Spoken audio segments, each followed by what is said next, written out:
ada yang pohon kecil, ya kebanyakan semak, berkayu, kemudian bisa juga pohon kecil, kemudian bisa juga epifit, dia menempel di pohon lain gitu ya, di tajuk pohon lain. Dan di Indonesia kebanyakan adanya di ekosistem pegunungan. Kita lihat sama-sama. Nah, ini mengenal sedikit karakter dari erikase, daun-daun erikase ya. Ini juga mungkin jadi kunci identifikasi juga ya nanti. Uh, di erikase sendiri dia tidak memiliki stipul atau tidak memiliki daun pelindung ya. Kita bisa lihat tidak ada bagian-bagian kecil di batangnya ya, antara batang dan daun tidak kita temukan stipul sama sekali. Kemudian daunnya bisa spiral ya teman-teman, atau berkarang. Ya, spiral misalkan seperti ini ya. Dia berputar gitu ya. Kemudian berkarang bisa juga seperti ini berkarangnya. Nah, yang paling kanan ini. Jadi biasanya dari satu ruas muncul beberapa daun ya, atau alternate ya. Dia daunnya alternate atau berseling seperti ini. Tidak pernah berhadapan. Ya. Nah, daunnya simple atau sederhana, dia tidak pernah majemuk ya teman-teman, tunggal ya maksudnya. Kemudian tepian daunnya rata atau bergerigi seperti ini. Stiff itu kaku ya, umumnya karena dia berada di kawasan pegunungan, daun dari erikase ini kaku gitu ya, seperti apa, keras gitu ya, seperti kulit gitu ya, seperti kain kulit gitu ya, ya kaku. Kemudian juga kadang-kadang juga sempit ya, menyempit seperti ini akibat permukaan daunnya yang melengkung ke dalam, meskipun tidak semua, dan kebanyakan tepian daunnya melengkung ke dalam, recurve ya, marginnya tepian daunnya melengkung ke dalam. Oke, nah perbungaan dari erikase ada yang bentuknya rasim seperti ini ya, dia termasuk bunga majemuk ya, perbungaan maksud saya, perbungaan, jadi bunganya banyak di dalam satu perbungaan. Kemudian bisa bentuknya umbelet. Nanti kita lihat yang seperti umbelet itu seperti apa. Umbelet itu berbentuk payung. Fascicle yang seperti ini teman-teman, dari satu titik dia muncul tangkai-tangkai bunga atau pediselnya. Atau dia single flower, bunganya tunggal seperti ini. Ya. Dan biasanya ketika dia masih perbungaannya ketika masih muda, dia selalu dilindungi oleh brak yang berwarna cerah. Yang disebut dengan perulate brach ya, seperti ini. Dia ditutup, ini adalah calon bunga dalamnya. Ada bunga-bunga, beberapa bunga di dalamnya. Atau mungkin satu bunga juga bisa ya. Nah, ini yang disebut dengan inflorescence yang umbelet, perbungaan yang umbelet seperti payung ya. Jadi dari satu titik kemudian menyebar sehingga membentuk seperti lingkaran gitu ya, atau umbelet.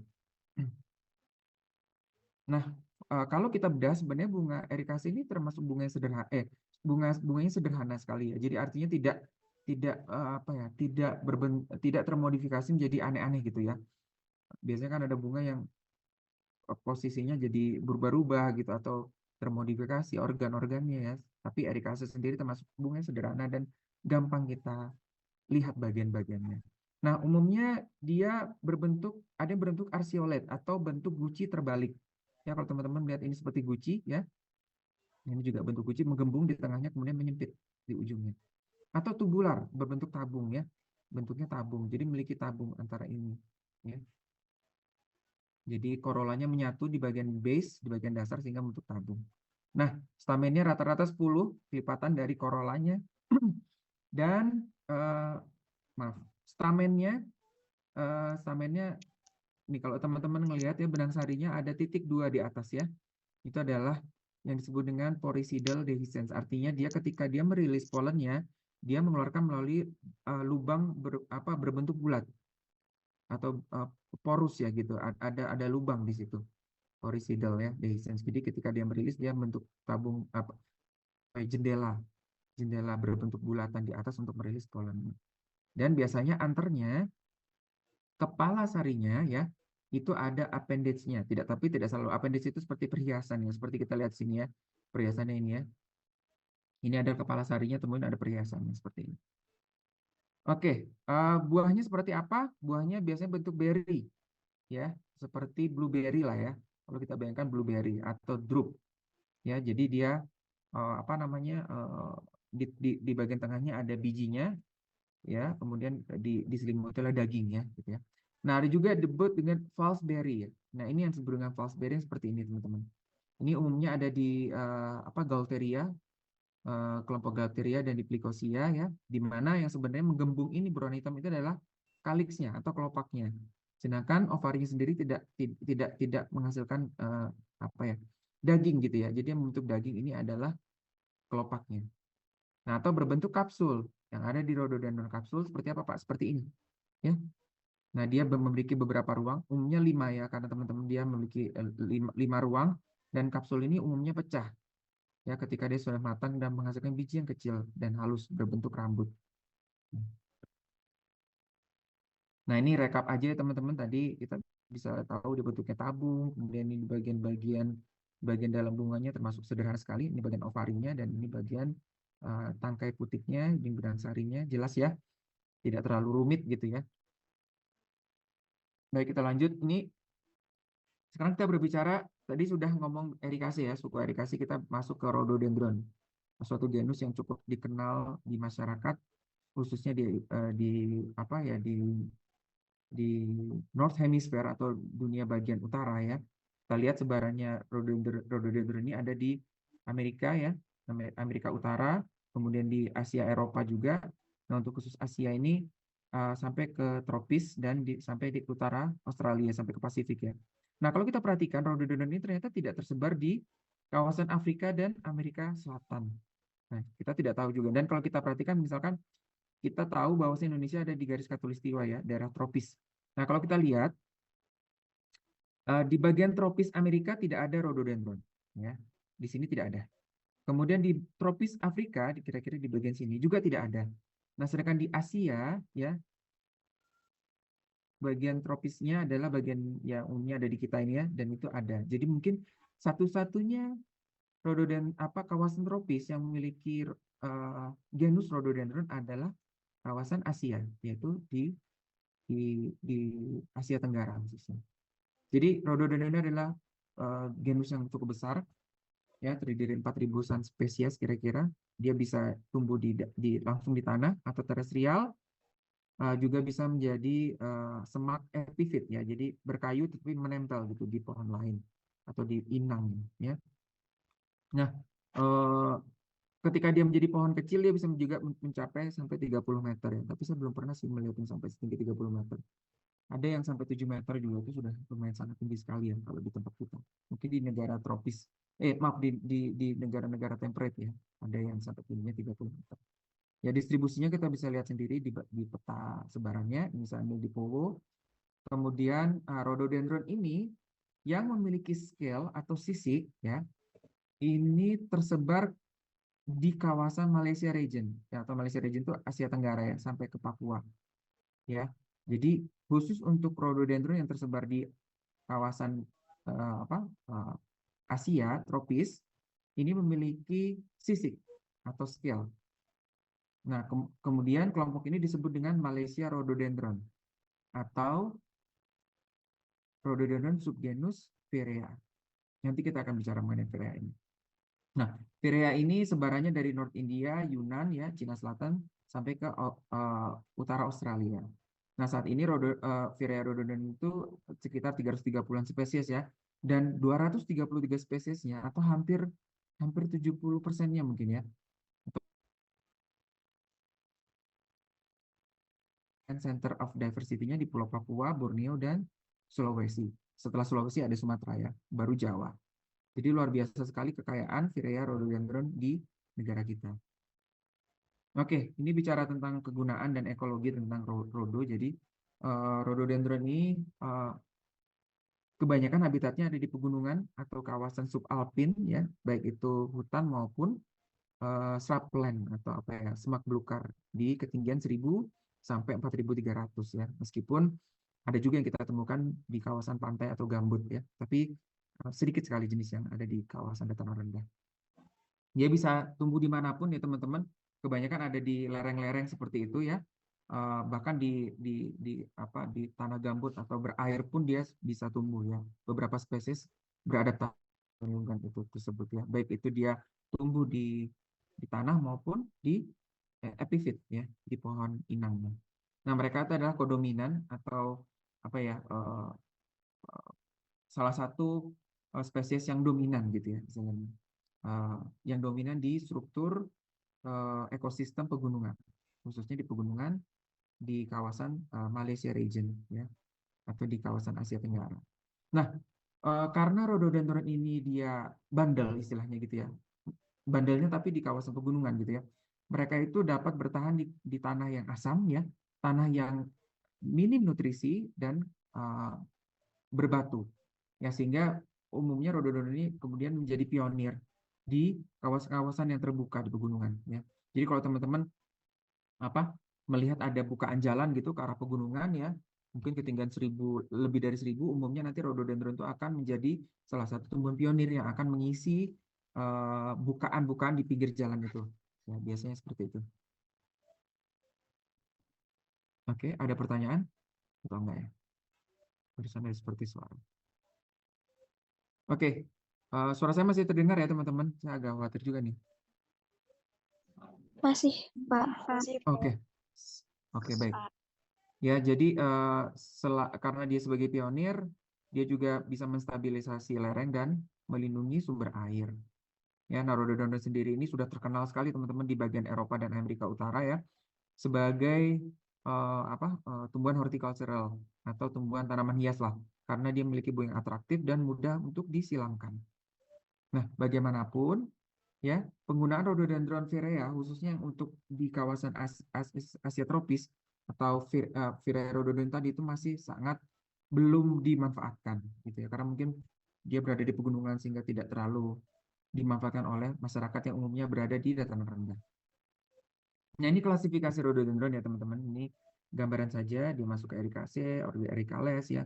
Dan kalau kita lihat, ini genus rhododendron, ini kan ada genus, subgenus, section, subsection. Nah, rhododendron sendiri itu terbagi menjadi dua kelompok genusnya, yaitu Lepidots atau yang memiliki sisik dan Elapidots tanpa sisik ya, atau umumnya berambut ya teman-teman. Biasanya kalau tidak bersisik dia berambut. Nah, di kelompok Lepidots ada kelompok subgenus rhododendron sendiri dan Virea ya. Kita fokus ke sini ya. Nah, sedangkan yang di atas inilah kelompok-kelompok yang tanpa sisik ya. Banyak sekali ada sectionnya, ada subsectionnya. Dan sekarang di dalam Virea sendiri ada beberapa section. Ada Albovirea, Discovirea, Hadrantia, Malayovirea, Pseudovirea, Sistante, dan Siponovirea ya. Nah, ini nanti yang bagaimana mereka bisa dibedakan nanti kita tahu karakternya. Oke, kita berbicara mengenai Virea sedikit sejarahnya. Jadi Virea ini tadi saya seperti bisa bilang adalah rhododendron yang berada di kawasan tropis. Intinya seperti itu. Ya, karena dia hubungannya dengan geografisnya sendiri yang ada di kawasan tropis. Jadi satu-satunya rhododendron yang ada di kawasan tropis, tapi di daerah pegunungan ya. Nah, kata Virea sendiri itu bukan berasal dari nama perempuan ya, atau sesuatu yang feminim. Justru dia berasal dari nama laki-laki ya. Jadi Virea ini diberikan nama sebagai penghargaan kepada Julian Joseph Vire, seorang apoteker berkebangsaan Prancis yang terkenal pada saat kelompok rhododendron itu dideskripsikan ya. Tahun 18 sekitar 18 berapa? 19-an lah, maaf, bukan 18. Nah, ini sejarahnya ya. Saat itu Jack William ya 1822 itu mendeskripsikan rhododendron malayanum yang menjadi spesies tipe untuk subgenus Virea. Ya, kemudian genus Virea itu kemudian muncul istilah Virea itu lama 1926 oleh Blume ya, kemudian terus akhirnya sempat menjadi ini pengetahuan saja sekilas ya, Virea menjadi sinonim dari rhododendron, kemudian muncul beberapa section ya, kemudian muncul section Virea ya, kemudian section itu uh, menjadi subsection ya, kemudian Arjen 2006 menjadikan dia subgenus ya, mengangkat dia menjadi subgenus Virea, masih di bawah rhododendron ya. Craven kemudian mengubah subgenus Virea menjadi section Sistante, kemudian Arjen 2012 mengembalikan lagi subgenus Virea ya, sehingga sampai saat ini menjadi subgenus Virea, rhododendron subgenus Virea. Jadi ini dinamika dari taksonomi ya gitu ya, jadi perubahan-perubahan section dan subgenus. Nah, ini sedikit gambaran morfologi habitatnya. Rhododendron itu ada di atas pohon, maaf. Ada pohon seperti yang sebelah kiri ya teman-teman, epiphyt, atau dia menjadi terestrial, langsung tumbuh di atas tanah. Ya, kemudian habitusnya macam-macam juga teman-teman. Ada yang hampir seperti pohon kecil, kemudian ada yang semak, Ada yang sangat kecil sekali seperti ini atau berbentuknya seperti herba, padahal sebenarnya dia berkayu. Ya, dia menutupi tanah seperti ini. Nah, duduk daunnya juga bermacam-macam, ada yang bentuknya spiral seperti ini, ada yang berkarang, ya, ada juga yang apa ya, mungkin semi berkarang gitu ya. Nah, bunganya juga macam-macam ya, keragaman bunganya ada yang bentuknya seperti tadi ya, seperti guci terbalik ya, seperti vaccinium, kemudian ada yang bentuknya tabung, ada yang seperti apa nih, tatakan gelas gitu ya. Ada yang ini kurang lebih campanulid dan funnel shape ini, ya bahkan ada bentuknya seperti trompet. Nah, buahnya seperti ini ya teman-teman, kapsul seperti tadi kita bilang, dan ketika pecah dia menghasilkan biji yang memiliki eh, ekor seperti ini ya, atau seperti rambut ya, sangat kecil sekali ini di perbesar.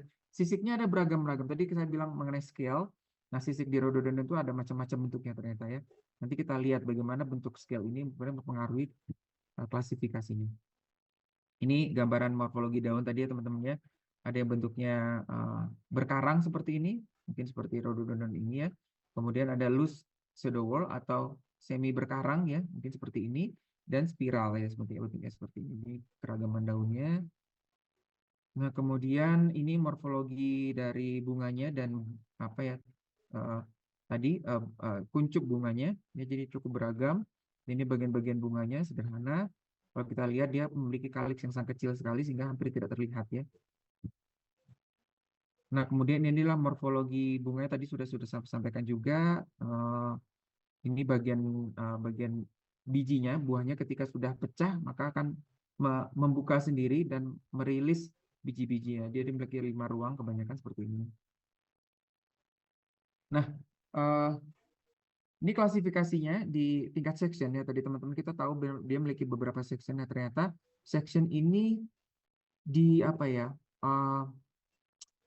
dapat didekati atau ditentukan oleh jenis sisik ya, atau scale. Ini kita lihat scale bentuk sisik ya. Jadi kalau sisik yang bentuknya seperti ini ya, dengan tengah yang besar gitu ya, bulat seperti ini, maka dia bisa menjadi section pseudoferia dan discoferia. Nanti tinggal melihat bagaimana bentuk bunganya ya, dan filamennya. Nah, kemudian untuk bentuk yang seperti ini ya, uh, dengan tengah yang besar tetapi dengan pinggiran yang agak sedikit lebar, tepian sedikit lebar, ini adalah Maloifera dan dia tumpang tindih. Nah, sedangkan si Ponoferea dia besar dan bunganya trompet ya. Itu karakternya. Kemudian Hadrante ini adalah yang seperti apa, gurita gitu ya, seperti bintang. Dia kita sebut memiliki tiang seperti ini. Dan kemudian Albovirea ini kurang lebih sama seperti Sistante, tapi di Albovirea dia saling tumpang tindih. Ya, bentuknya stellate. Ya, kita sebutnya stellate. Nah, kira-kira seperti ini teman-teman di bawah mikroskop ya. Untuk kelompok Pseudovirea tadi yang bentuknya bulat seperti ini, dia masih kategori bentuknya seperti ini. Kemudian untuk Session Discoverea juga masih seperti ini dengan ukuran sedikit besar daripada Pseudovirea. Untuk Malayovirea dia tumpang tindih teman-teman. Nah, sedangkan di Sistante dia tidak tumpang tindih ya. Nah, ini untuk Hadrante yang beda sendiri bentuknya dendroid dan dendroid baik yang memiliki papilia atau enggak ya. Kira-kira seperti itu. Itu keragaman dari sisik di bawah mikroskop. Nah, ini tadi saya sempat disampaikan juga sebarannya Virea itu di Cina hanya ada 7 spesies ya. Mungkin Cina Selatan dia relatif masih apa ya, subtropis mungkin ya. Di daerah Nepal ada satu, Bhutan satu, Myanmar ya di daerah Indochina hanya sedikit, ada sekitar 10. Kemudian di Peninsular Malaysia ada 13 kurang lebih, Filipina ada 24 ya. Nah, di Indonesia sendiri kita lihat di Papua New Guinea ada hampir 200-an ya. Maksudnya di New Guinea, di Pulau New Guinea ya, teman-teman. Di Pulau New Guinea ada 200-an ya, sampai ke Solomon juga. Ini menjadi pusat keragaman rhododendron tertinggi. Kemudian disusul oleh Borneo ada 56. Kemudian ada di Sulawesi 28, meskipun sekarang Sulawesi sudah hampir 33 ya dengan penemuan spesies baru. Kemudian ada di Sumatera 22 jenis dan saya yakin akan terus bertambah. Dan di Jawa ada 7. Di utara Australia ada 2. Ya. Oke, kita bicara mengenai Sulawesi rhododendron sekarang, atau rhododendron yang ada di Sulawesi ya. Sekarang Sulawesi memegang sekitar 32 spesies ya teman-teman, dan 23 endemik. Jadi hampir 70%-nya itu adalah endemik Sulawesi ya. Jadi karena memang Sulawesi ini eh, apa ya keragamannya tinggi dan endemisitasnya juga tinggi. Ya karena mungkin Sulawesi ini memiliki sejarah geologi yang sangat kompleks ya pada masa lalu. Kita tahu Sulawesi itu adalah kalau teman-teman pernah mendengar bahwa Sulawesi itu mungkin gabungan dari 3 bagian lempeng gitu ya. Eh, Pertama dia berasal dari Sundaland yang berasal dari Asia yang sekarang membentuk Sulawesi Selatan dan Sulawesi Barat. Kemudian kalau dari utara itu adalah lempeng Pasifik yang dibentuk bersama-sama dengan Filipina ya. Sedangkan di lengan timur ya dan bagian tengah serta bagian tenggara itu adalah pecahan benua dari Australia. Nah, kira-kira 3 bagian membentuk Pulau Sulawesi sehingga Sulawesi ini menjadi sangat unik dan apa ya kompleks gitu ya. Nah, bagaimanapun Sulawesi sendiri terdiri dari banyak pegunungan ya teman-teman. Jadi banyak sekali tempat-tempat yang belum bisa dieksplor gitu ya. Sehingga ini menjadi tantangan kita untuk melakukan pengoleksian sampel ya untuk bisa menemukan lebih banyak lagi jenis-jenis baru ya atau rekaman-rekaman baru yang ada di Sulawesi. Ya, ini gambaran jenis-jenis rhododendron ada Sulawesi sangat sangat bervariasi sekali dari warna ya dan bentuknya. Baik, ini sebenarnya adalah cuplikan video singkat yang saya buat ketika saya ke Pulau Buru ya. Jadi bukan Sulawesi ya teman-teman, ini Pulau Buru, tapi masih seputar rhododendron. Jadi teman-teman nanti paling tidak punya gambaran. Baik, saya putar.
Oke, itu kira-kira singkat sekali ya teman-teman mengenai apa perjalanan saya di Pulau Buru mencari beberapa rhododendron endemik di sana. Jadi luar biasa sekali perjalanannya waktu itu sehingga alhamdulillah saya bisa menemukan rhododendron yang terakhir di koleksi tahun 1921 ya. Jadi sudah lama sekali ya.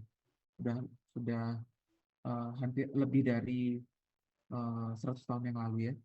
Nah, eh, kita kembali lagi di Sulawesi ya teman-teman. Jadi ada eksplorasi yang dilakukan tahun 2018 oleh Bapak Wisnu Ardi ya. Beliau adalah senior saya. Beliau adalah botanis atau taksonomis yang mengerjakan begonia, begoniaceae ya. Nah, beliau melakukan eksplorasi 2018 itu di Sulawesi Tengah ya, dan mengumpulkan beberapa spesimen atau herbarium dari genus begonia dan beberapa tumbuhan berbunga lainnya, termasuk rhododendronnya.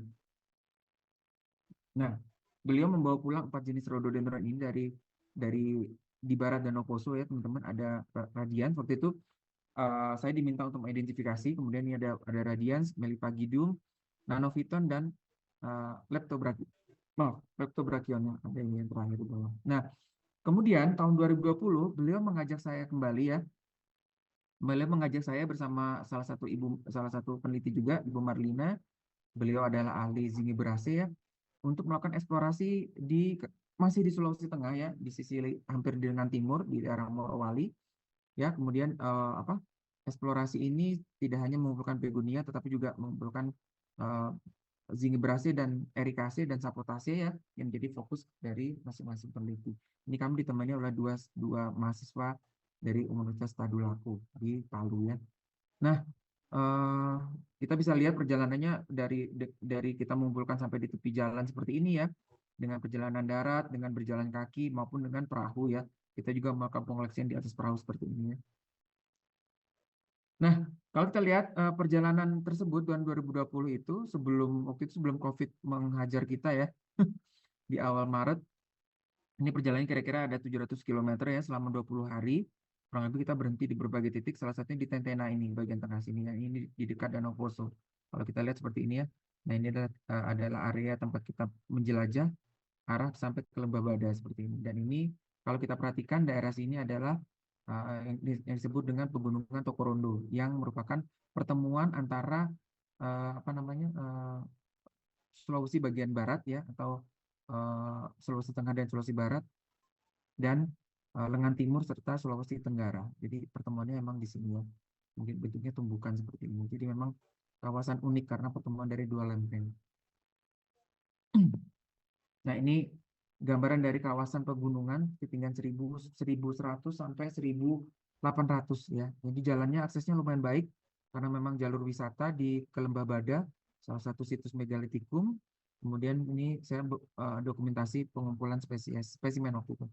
Nah, gambarannya apa sih Pak alat pengoleksian yang saya bawa di lapangan? Pertama GPS ya teman-teman untuk menentukan koordinat. Ya, mungkin teman-teman yang sudah pernah pakai familiar, kita menentukan koordinat titik, koordinat dengan menggunakan GPS. Kemudian tentunya kamera dan alas foto ya untuk memfoto spesimen dengan profesional dengan baik ya. Kemudian ada herbarium supply seperti pressure ya, seperti sasak seperti ini untuk membuat herbarium. Ada label juga dan kantong plastik, koran bekas dan alkohol. Sebenarnya tidak ada beberapa orang yang suka membawa sasak, tapi ada juga yang tidak ya.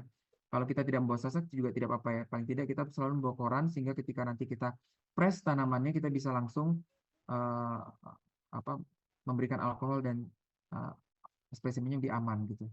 Nanti cara pembuatan herbarium saya rasa sudah nanti mungkin diajarkan di bagian lainnya. Mudah-mudahan teman-teman nanti ada prakteknya juga. Nah, pruners ya ini alat potong atau gunting stek. Kemudian ada buku, tentunya ada buku catatan ya. Ini bukan buku catatan saya, ini hanya ilustrasi saja. Buku catatan untuk menulis koleksi yang saya koleksi ya. Ini ada label, kemudian ada alat survei lingkungan yang relevan. Ya. Misalkan teman-teman ingin mengukur apa intensitas cahaya, pH tanah seperti itu ya, soil tester dan segala macam. Ya. Nah, alat identifikasinya saya gunakan hand lens ya. Ini untuk sebenarnya perbesarannya tidak terlalu besar tapi cukup membantu kita untuk melihat permukaan seperti misal sisik atau rambut ya. Kemudian ada setting kit atau alat bedah, biasanya saya gunakan untuk membedah bunga ya teman-teman. Kemudian ada juga literatur analog, buku asli seperti ini atau digital ya, Flora Mesiana atau website seperti ini ya, ini juga membantu saya dalam identifikasi. Nah, apa saja yang dikoleksi? Pertama tentunya spesimen herbarium. Karena nanti spesimen herbarium kita akan bawa ke lab dan dilakukan analisis morfologi dan anatomi ya dari spesimen herbarium. Kemudian ada juga informasi lapangan di buku catatan. Jadi kita punya buku catatan, kita menuliskan data label herbarium, kemudian informasi pengoleksiannya seperti apa, kemudian data ekologi atau lingkungan lainnya. Ya, ada juga DNA sampel. Ya, tadi kalau teman-teman perhatikan, tadi saya mengumpulkan daun-daun saya potong-potong, kemudian masukkan ke dalam kantong teh, kemudian masukkan ke dalam botol, itu adalah pengoleksian DNA sampelnya. Ini untuk analisis molekuler lanjutan. Nah, ini opsional sebenarnya. Kita juga bisa mengumpulkan material hidup. Material hidup itu apa aja, Pak? Material yang kalau kita bawa nanti kita bisa hidupkan kembali gitu ya di tempat yang berbeda gitu ya, bisa berbentuk biji, stek atau juga anakan atau seedling. Ini biasanya untuk umumnya untuk tujuan konservasi ya gitu ya. Nah,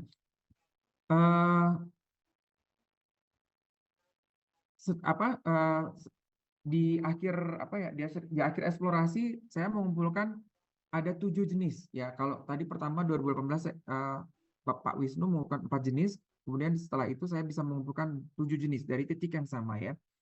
Ya, ini ada Rhododendron quadrasianum, ini Nonophyton, ini Radians, ini Malayanum, ini Zolingeri, dan ini Melipagidum. Dan ini saya menemukan kembali yang saya bilang sebagai Rhododendron leptobrachyon. Namun setelah saya telah lebih lanjut dalamnya gitu, saya buka di bawah mikroskop, saya ada keraguan ya, sehingga rhododendron ini saya tuliskan sebagai rhododendron CF leptobrachyon. Nah, apa itu CF ya? Kenapa ada tanda CF sebelum leptobrachyon ini ya? Nah, ini yang ini spesimen 2018 yang dikoleksi oleh Pak Wisnu dan ini yang saya koleksi ya. Jadi sebenarnya sama ya. Nah, jadi kemudian saya mempertanyakan kembali apakah ini benar-benar leptobrachyon. Makanya saya tulis di sini leptobrachyon CF leptobrachyon rhododendron CF leptobrachyon. CF itu adalah singkatan dari confer bahasa Latin atau converatur, artinya membandingkan. Jadi dipercaya sementara atau mendekati. Jadi artinya di sini jenis ini saya percaya sementara gitu ya, atau mendekati spesies leptobrachyon. Namun ada baiknya kita mengecek ulang gitu. Artinya ada keraguan di situ ya. Untuk sementara namanya itu. Nah, kemudian saya lanjutkan dengan analisis morfologi di dalam lab ya, di bawah mikroskop. Ya, jadi setelah di mikroskop kita bandingkan antara spesimen leptobrachyon yang ada di sebelah kanan, ya ini, dengan yang sebelah kiri. Ya, yang saya bawa dari Danau Poso tadi ya. Ternyata berbeda ya teman-teman. Kalau kita perhatikan di sini permukaannya dia agak sedikit berambut, sedangkan di sini tidak ada berambut sama sekali, hanya bersisik saja. Kemudian sisiknya juga relatif lebih padat ya daripada ini sisik bawah daun, ini juga ini lebih renggang. Nah, kemudian kita kalau lihat pertulangan daunnya juga berbeda ya teman-teman ya. Pertulangan daunnya sini hampir tidak terlihat, sebelah sini ada retikulet atau bentuk jaring-jaring. Nah, ini gambaran mengenai bagaimana saya mengobservasi bagian-bagian bunganya, kemudian ini adalah bentuk sisiknya ketika descent ya, dia masuk ke dalam section sistante ya, sistante karena bentuknya seperti ini, stellate ya, bentuknya stellate. Jadi bentuk scale kemudian menentukan kemana dia sectionnya, lebih mengerucut kita mengidentifikasi ya. Nah, kemudian saya melakukan observasi herbarium. Jadi saya melakukan herbarium langsung di Herbarium Bogerencia di Cibinong. Kemudian ada juga beberapa online herbarium dari G-Store, dari Q, dari Edinburgh ya, dan juga dari GBIF. Ya teman-teman saya sudah jelaskan mengenai website-website tersebut, di mana kita bisa melihat herbarium secara online. Nah, kemudian terdapat 16 spesies section sistante. Kita mengerucut ke section sistante karena ingin mengidentifikasi ya. Nah, ternyata ada 16 section sistante, ada 16 spesies yang ada di Sulawesi ya, untuk subsection Euphorhea di Sulawesi.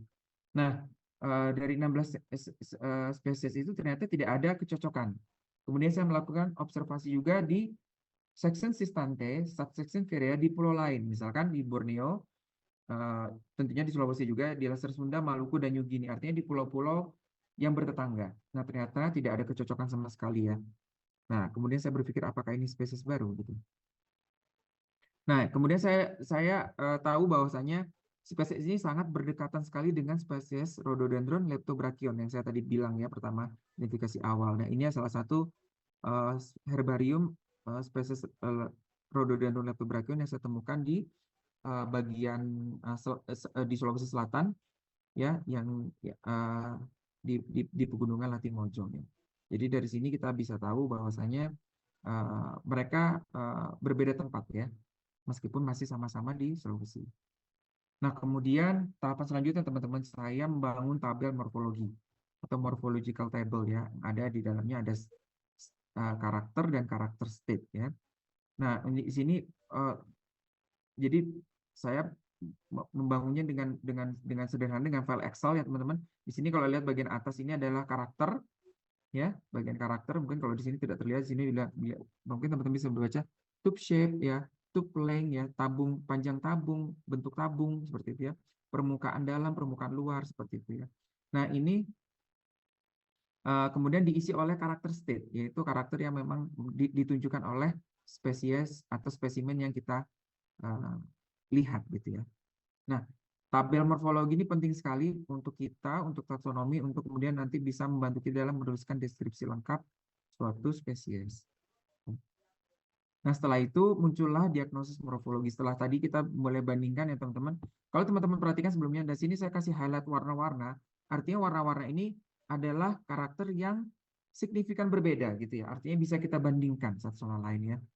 Nah, sehingga dari sini kita bisa tahu bahwasanya yang jenis ini yang saya bawa dari Danau Poso tadi, kita bandingkan dengan spesies yang sudah ada yaitu Leptobrachyon ya. Dari sini kita bisa lihat ada perbandingan dari karakter daun, kemudian ada sisik, dari braknya, ada brakteolnya, dari mahkotanya, kemudian ada dari disnya atau nektaridis ya, dan kemudian dari distribusinya dan habitatnya. Jadi memang banyak hal yang bisa kita bandingkan dan dari hasil diagnosis ini kemudian saya percaya bahwasanya spesies yang dimaksud itu adalah spesies yang saya koleksi sebenarnya bukan Leptobrachion tetapi adalah spesies baru. Nah, di sini saya juga minta tolong salah satu teman saya, seorang ilustrator, untuk menggambarkan, ya, menggambarkan, mengilustrasikan, kemudian melakukan zoom zoom in seperti ini untuk memperlihatkan karakter ya. Kira-kira seperti itu. Jadi membuat ilustrasi botani gitu. Nah, ilustrasi botani ini mampu menonjolkan karakter morfologi yang penting atau memperbesar karakter mikroskopik. Nah, apakah boleh menggunakan foto, Pak? Gitu boleh ya. Selama memang karakter yang dimunculkan dalam foto itu cukup lengkap dan cukup apa ya? eh, cukup jelas ya. Karena waktu itu saya tidak melakukan foto mikroskopik ya, teman-teman, dengan lensa makro gitu karena saya tidak punya kamera makro sehingga ilustrasi botani ini kemudian menjadi salah satu solusi atau menjadi apa ya menjadi penting gitu untuk bisa dilukiskan kembali.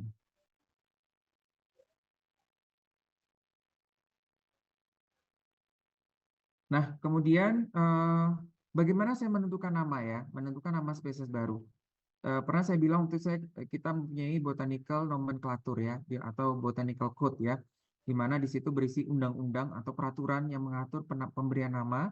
Nah, di sini kalau kita lihat, ketika saya ingin memberikan nama untuk penghargaan terhadap orang gitu ya, maka di sini ada aturannya di pasal 60.8 ini ya, ada bagian A, di mana kalau kita memberikan nama untuk seseorang, maka untuk laki-laki gitu diberi nama dengan akhiran I, ya jika dia apa namanya berakhiran huruf vokal ya seperti ini. Jadi karena saya ingin memberikan nama spesies tersebut untuk menghargai kolektornya senior saya Bapak Wisnu Handoyo Ardi ya dengan nama Ardi maka menjadi kata Ardi dilatinkan ya untuk penghargaan menjadi RDI ya kira-kira seperti itu sehingga saya kemudian untuk bisa mempublikasi spesies baru tentunya kita melakukan penulisan uh, manuskrip jurnal ya.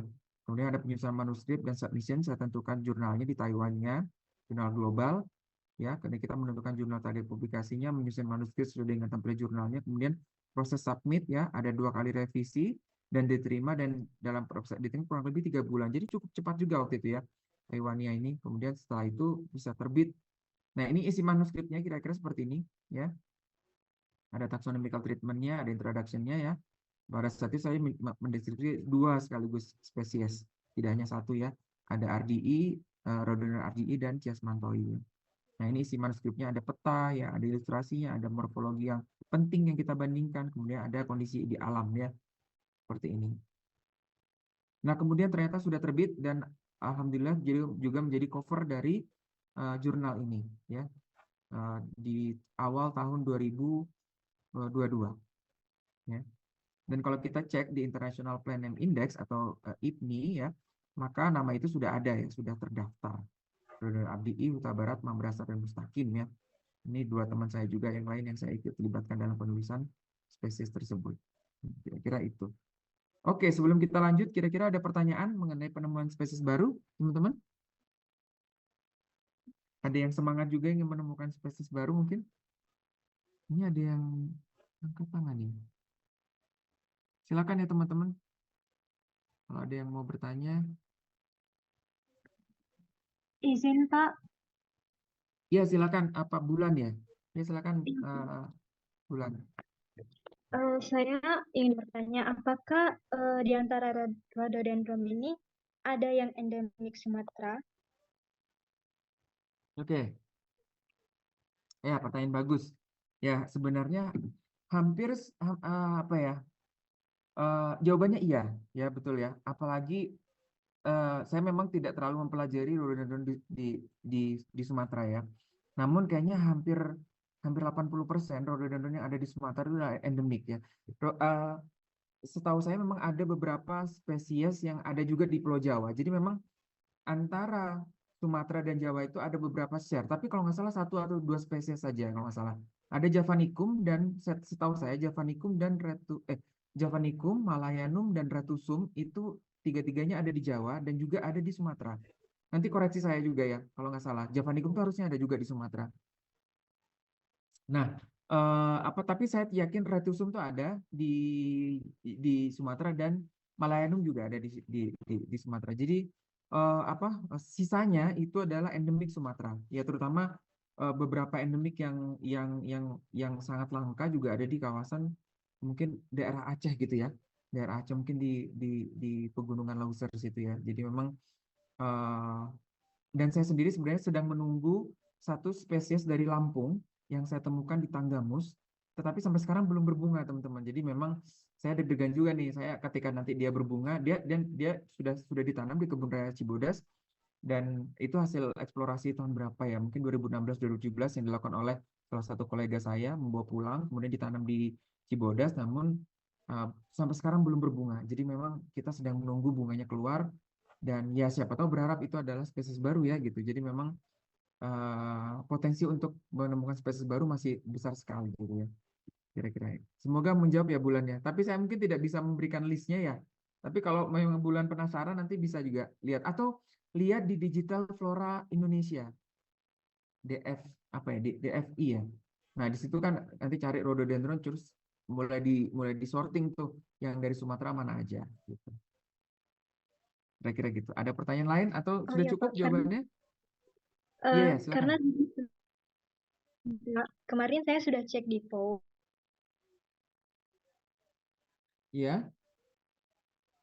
ada yang endemik Sumatera, cuman namanya itu Rhododendron. Ketika saya cari jurnal dengan bukunya tidak ada yang mengkaji tentang Rhododendron sumatranum.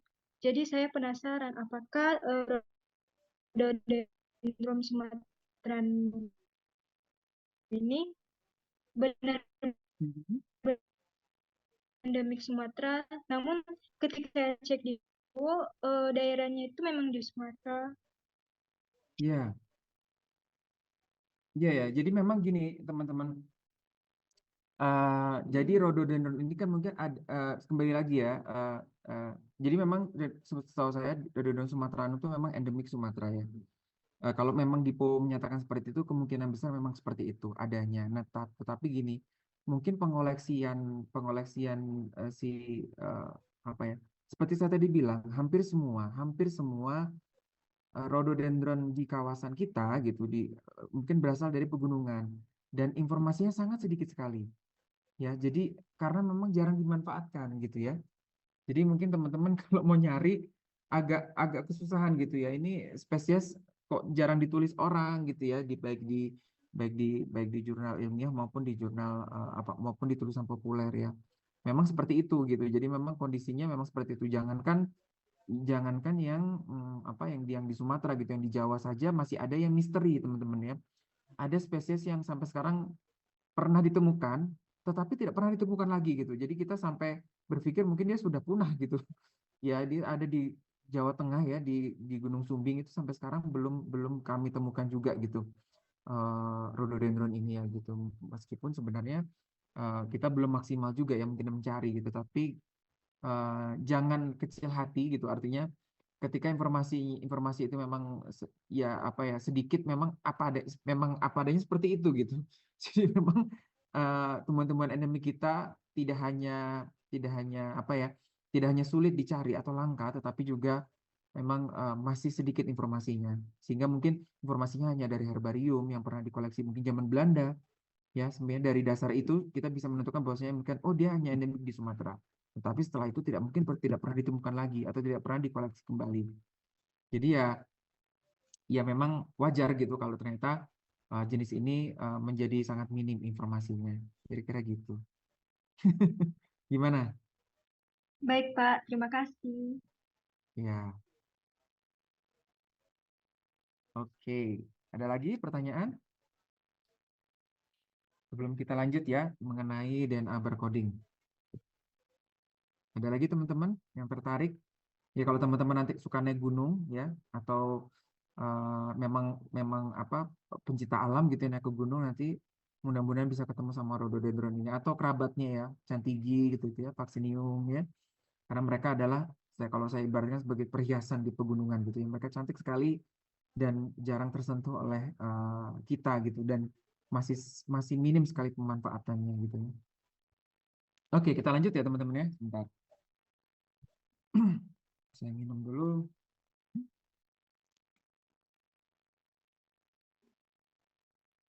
Baik, penelitian ini pernah saya presentasikan ya di International Conference of Life Science and Technology tahun 2022 atau ICOLIS ya. Berjudul Revealing the Identity of Palakim Gutta Specimen of Bogor Botanic Garden Using DNA Barcoding. Mengungkap identitas spesimen Palakim Gutta koleksi kebun raya Bogor menggunakan DNA barcoding ya. Ini saya punya bimbingan Fauzi Akbar dari Universitas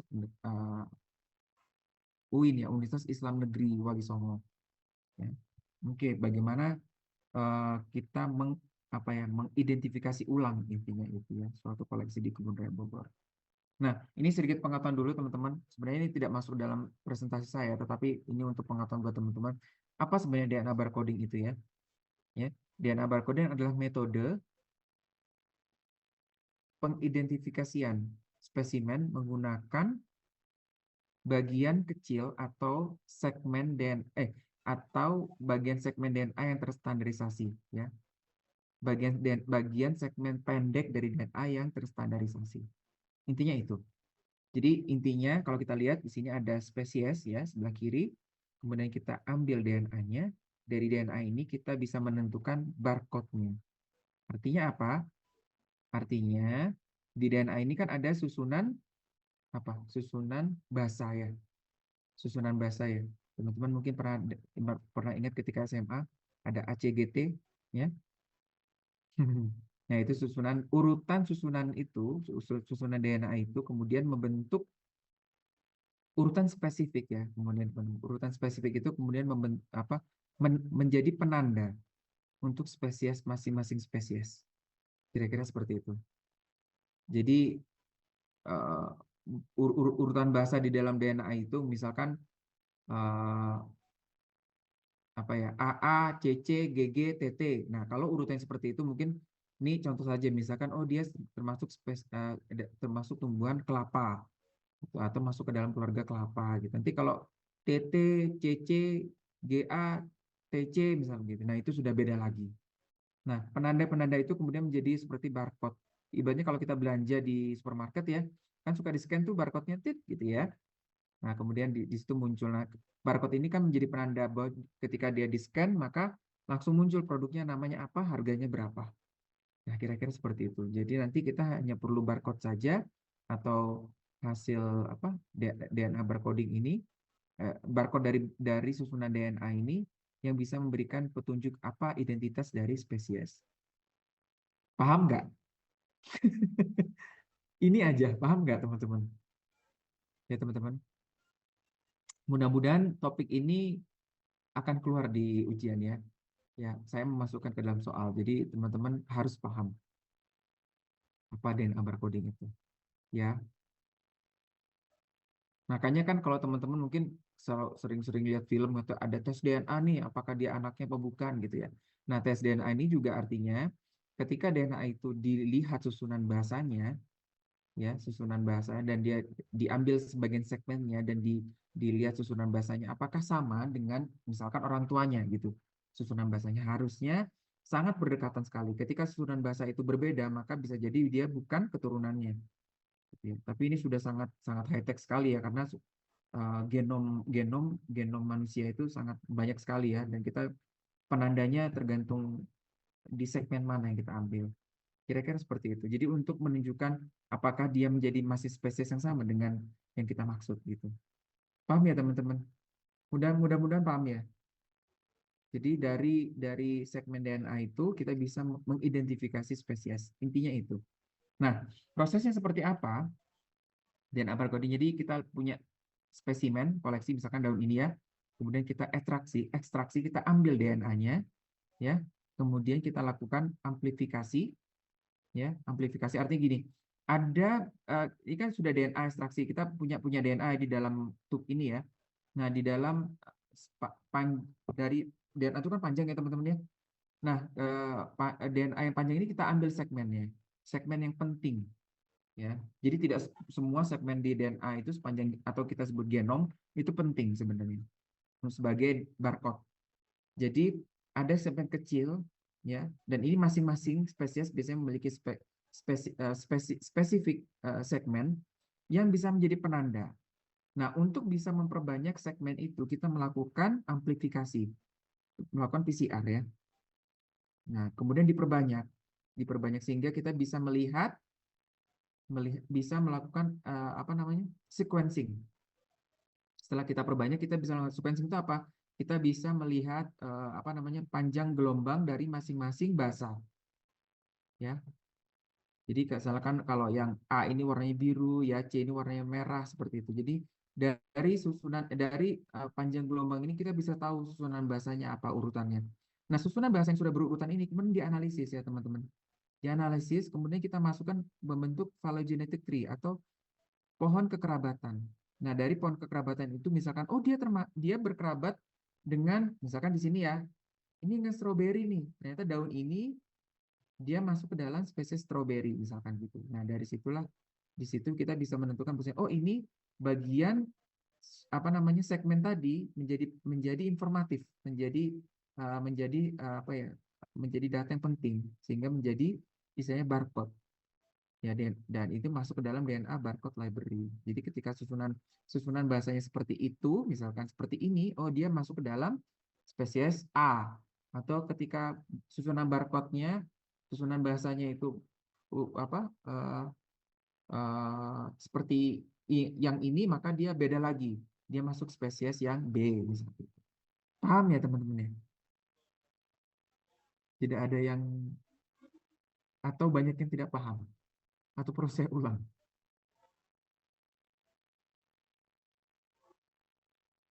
Ada yang bertanya?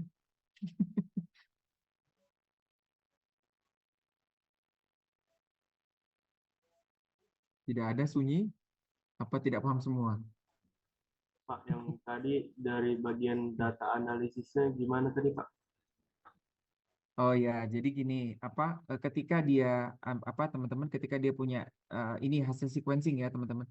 Hasil sequencing itu urutan bahasa ya, urutan bahasa ya. Nah, urutan bahasa ini kemudian kita sandingkan dengan urutan bahasa yang sudah ada. Jadi memang DNA barcoding ini juga membutuhkan data lain. Paham ya? Jadi kita bandingkan dengan spesies yang sudah ada atau spesies yang mendekati lah. Ibaratnya gini, kita manusia deh ya, daripada teman-teman berpikir tanaman ini dekat dengan ini gitu bingung, kita manusia misalkan ya. Nah, kita mensequencing DNA kita, kemudian hasil sequencingnya ini ya urutannya misalkan inilah ya tadi ya.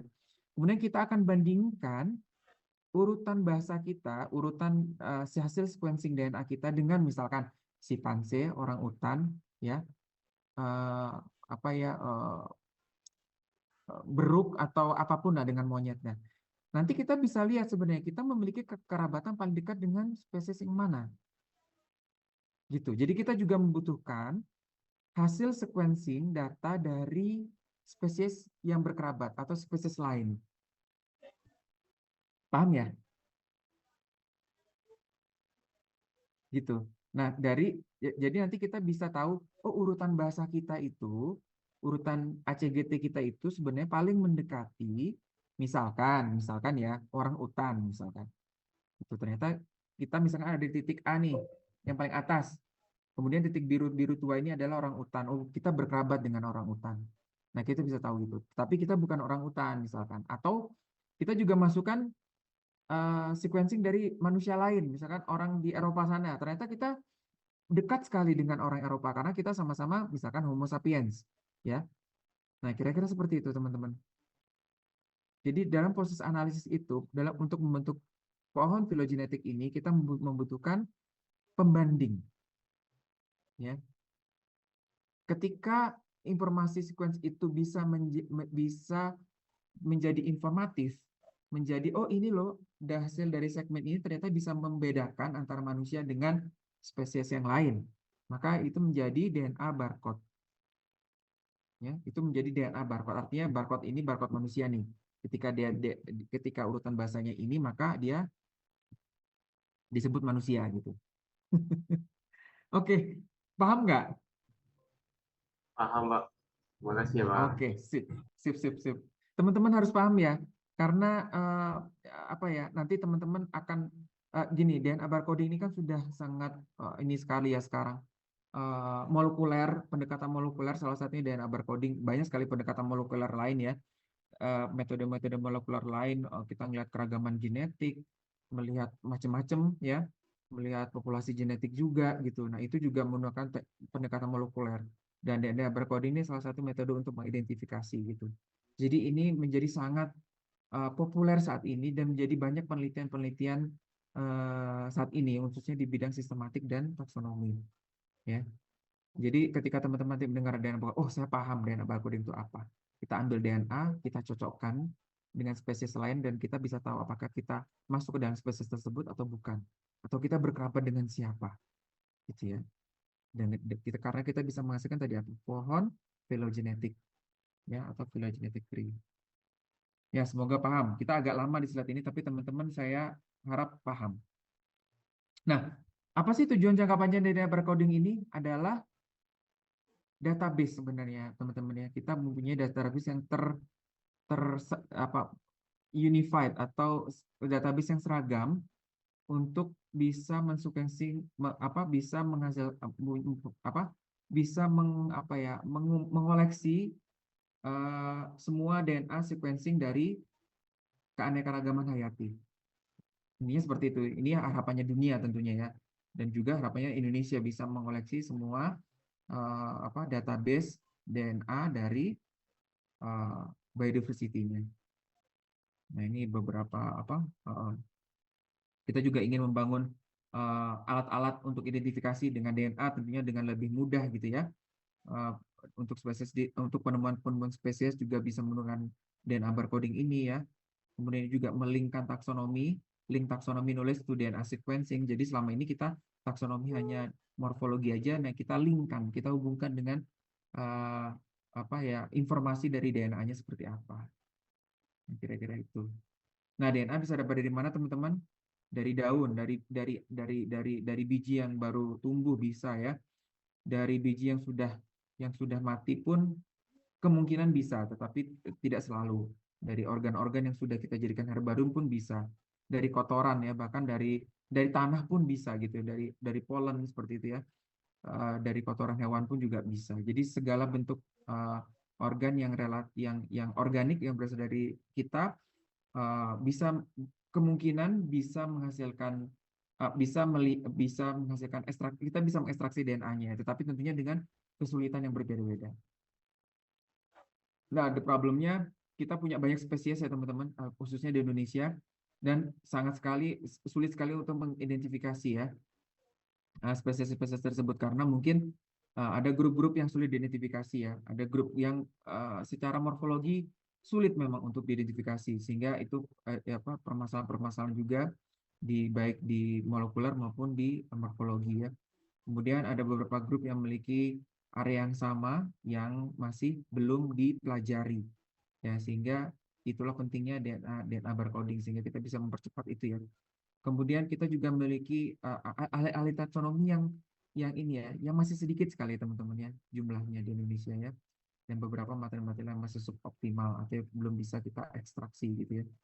Nah, DNA barcoding ini kemudian mendukung beberapa penelitian floristik seperti contohnya ini ya, DNA barcoding ini menjadi tools yang baik dalam identifikasi beberapa spesies tumbuhan di Italia. Ya, kemudian ini kedua ini DNA barcoding ini juga berhasil mengidentifikasi 490 tumbuhan berpembuluh di kawasan kawasan Arktik di Kanada ya. Di kawasan Antartika itu ya. Kawasan Arktik bukan Antartika. Kemudian juga bagaimana DNA barcoding ini merekonstruksi hubungan atau interaksi antara tumbuhan dan herbivora. Itu bisa juga. Jadi studinya udah luar biasa berkembang kemana-mana ya dari DNA ya. Nah, ada juga taxon discovery atau penemuan spesies-spesies baru atau kelompok-kelompok baru ya. Ini ada DNA barcoding mendiskriminasi taksus ya, dan discovery kritik spesies atau spesies yang membingungkan.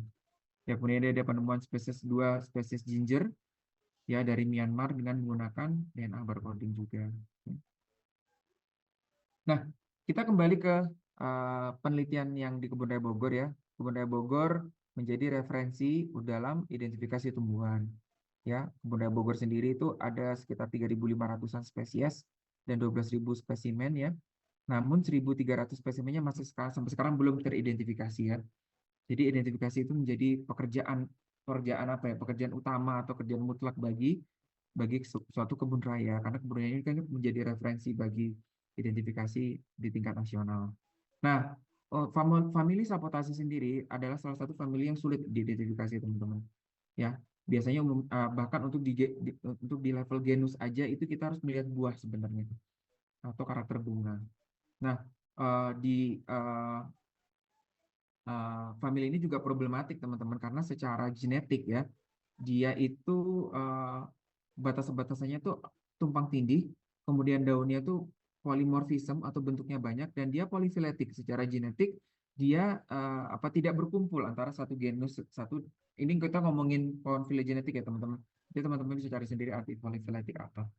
Nah, sekitar 25% dari koleksi di Bogor, di Kebun Raya Bogor ini hanya diketahui tingkat genusnya. Ya, jadi belum tahu spesiesnya apa ya. Dan spesies ini sangat jarang sekali berbunga atau steril sehingga sulit diidentifikasi. Ini salah satu masalah kita juga. Nah, salah satu spesies yaitu Palakin guta ini adalah spesies yang secara histori itu dan secara ekonomi zaman dahulu penting sekali karena dia getahnya menjadi bahan pembungkus kabel bawah laut telegram. Ya, pada zaman dulu belum ada internet, teman-teman, sehingga telegram ini menjadi fenomenal sekali untuk menghubungkan tempat yang sangat berjauhan pada saat itu. Dan ini dibantu oleh insulator atau pembungkus dari kabel bawah laut di telegram itu ya. Nah, itu dihasilkan oleh getah dari Palakin guta. Nah, spesies ini menjadi spesies yang kompleks ya, teman-teman, karena seringkali salah identifikasi dan dia banyak sekali memiliki sinonim. Ya, ada 30 sinonim dari Palakin guta ini sendiri. Nah, investigasi dari Palakin guta ini di Kebun Raya Bogor tahun 2021 menyebutkan kita memiliki 10 spesimen di katalog ya. Dan 6 eksis ya teman-teman sampai sekarang dan satu possible spesimen. Saya belum paham juga nih maksudnya. Tapi ini artinya ini setelah saya cek lagi teman-teman, ada beberapa yang misidentified ya, salah diidentifikasi ya. Kemudian ada juga yang sudah mati, ada juga yang ternyata bukan Palakin guta dan ada juga beberapa mati. Dan ini yang dari Jambi ya, dari Sumatera Jambi ini yang mau kita lihat sebenarnya ya. Apakah dia benar-benar Palakin guta atau bukan. Nah, kita lihat sini, ini bukan dari Jambi, maksudnya dari Bengkulu ya teman-teman. Nah, ini adalah Palakin guta. Nomor spesimennya 4B55A ditanam tahun 2004 dibawa dari Bengkulu ya. Jenis ini dibawa dari Bengkulu dan diberi nama Palakin guta.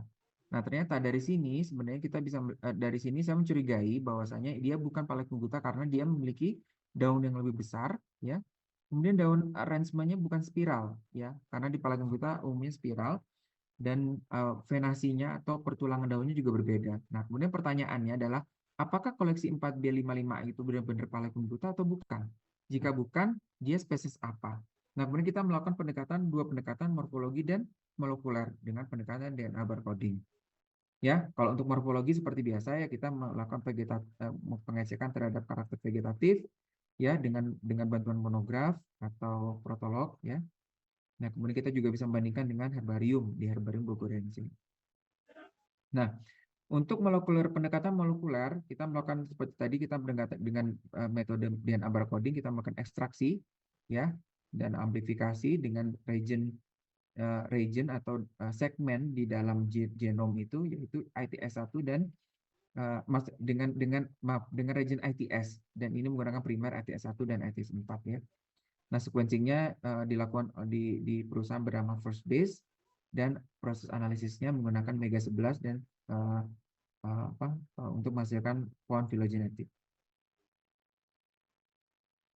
Nah, sebelum kita masuk ya teman-teman, saya akan menampilkan sedikit video mengenai pengoleksian DNA, ya, pengoleksian DNA di lapangan. Semoga ini bisa menjadi wawasan juga buat teman-teman bagaimana cara mengoleksi DNA di lapangan.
Oke, semoga cukup jelas ya teman-teman ya.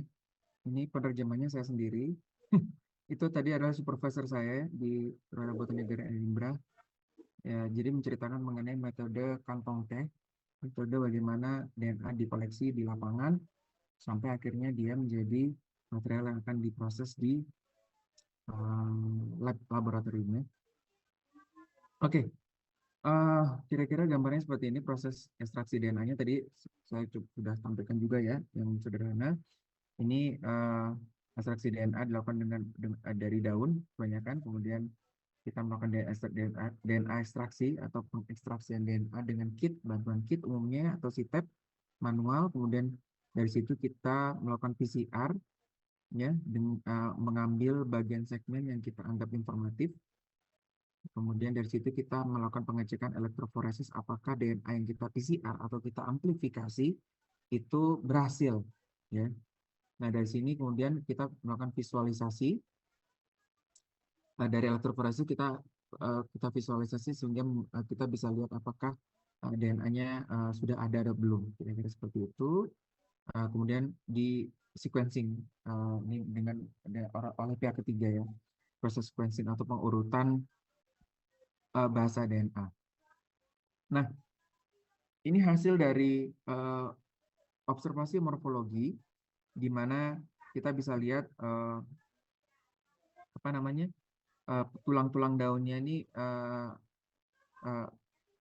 susunan daunnya adalah distikus, artinya dia ketika dia bagian bawah menghadap ke satu arah, bagian atas menghadap ke satu arah seperti itu ya. Dan ini dia memiliki intersecondary yang cukup jelas ya teman-teman. Kita bisa lihat ini tulang daun primer utama, kemudian sekunder yang besar-besar ini ya. Kemudian di antara tulang daun sekunder ada tulang daun yang juga tidak sebesar tulang daun sekunder tetapi selalu muncul. Itu adalah intersecondary atau intersekunder vein atau tulang daun intersekunder ya. Nah, kira-kira seperti itu. Dan Kalau kita lihat jenis pertulangan daunnya, tulang daun tersiernya adalah Admedili ramifium dan itu mengacu kepada genus Payena. Nah, ini dari morfologinya nih. Nah, ini herbariumnya setelah diherbariumkan seperti ini. Nah, kemudian bagaimana dengan hasil pendekatan morfologi molekuler ya?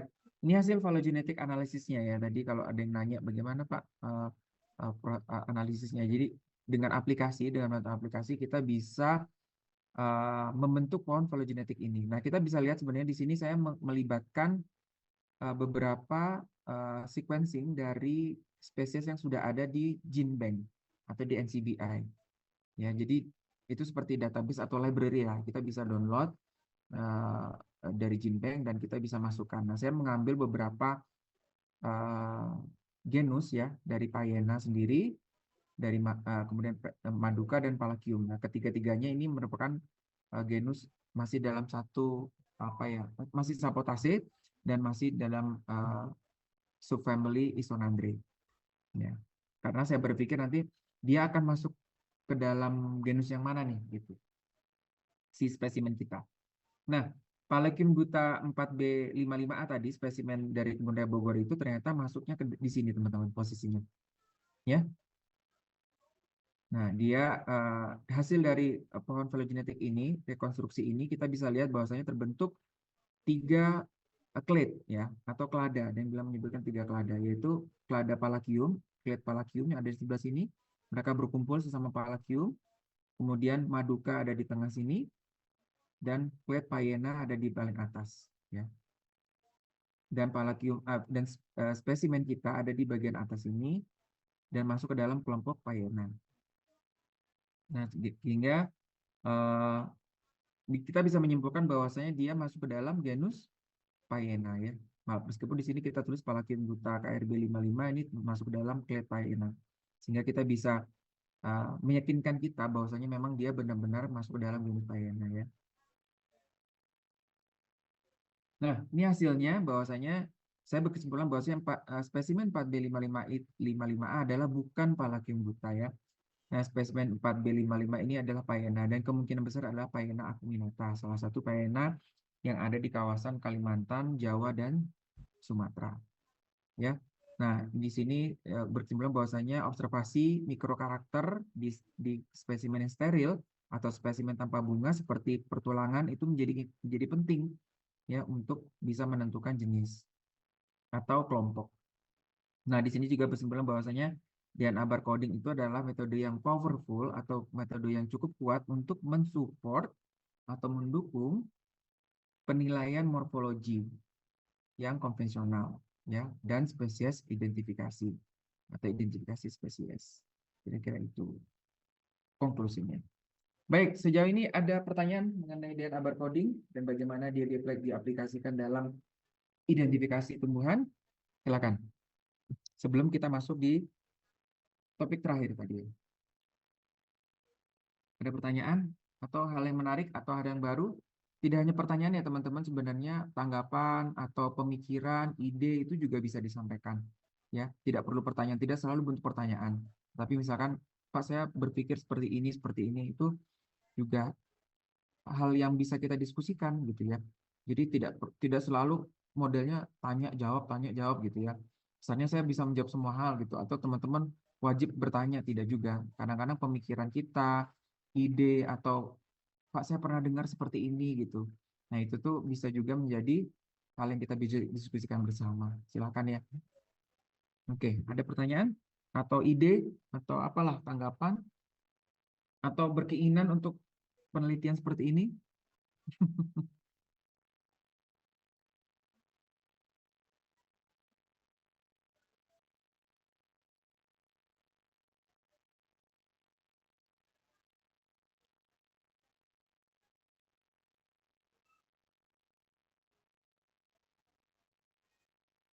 Suara saya masih terdengar ya teman-teman ya?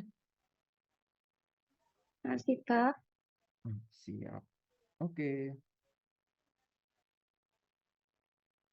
Baik, kita lanjut ya teman-teman ya. Setelah tadi kita penemuan spesies baru secara morfologi, kemudian kita juga melakukan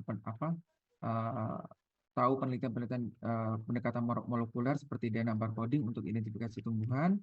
Sekarang kita masuk ke bagaimana botani itu secara sederhana juga dilibatkan atau terlibat di penelitian-penelitian lintas disiplin gitu ya. Jadi di sini tuh sebenarnya saya tergabung dalam penelitian pusat riset arkeologi bahasa dan sastra. Ya, jadi arkeologi mungkin teman-teman pada ilmu mempelajari tentang peninggalan gitu ya, peninggalan manusia, arkeolog ya. Jadi memang ini kemudian saya sampaikan di Seminar Nasional Balai Arkeologi Jawa Barat tahun 2021 ya, yang sebenarnya ini adalah hasil temuan sampingan gitu ya, bukan temuan utama sebenarnya, hasil sampingan dari penelitian utama. Nah, di sini saya beri judul keberadaan tumbuhan asing. Ya, teman-teman harus tahu itu ya, apa arti tumbuhan asing dan tumbuhan asli sebagai indikator pemukiman di masa lalu. Ya, studi kasusnya area perkebunan Hindia Belanda di Sukabumi. Oke, kita masuk ya. Nah, ini sebenarnya hubungannya dengan tumbuhan yang berada di pekarangan atau tanaman hias asing yang umumnya ada di pekarangan ya. Nah, praktek bercocok tanam di kebun atau di pekarangan itu sudah ada sejak zaman Neolitikum ya. Jadi ketika mungkin zaman masih purba gitu ya. Nah, berdasarkan pemanfaatannya jenis tanaman dalam pekarangan di desa-desa di Jawa itu umumnya yang ditanam itu adalah sayuran ya tentunya, buah-buahan, tanaman hias dan tanaman pagar yang membatasi halaman atau kepemilikan lahan. Ya. Nah, koleksi tanaman yang berbeda, baru dan unik dan tidak lazim ini biasanya ada di tumbuhan-tumbuhan asing.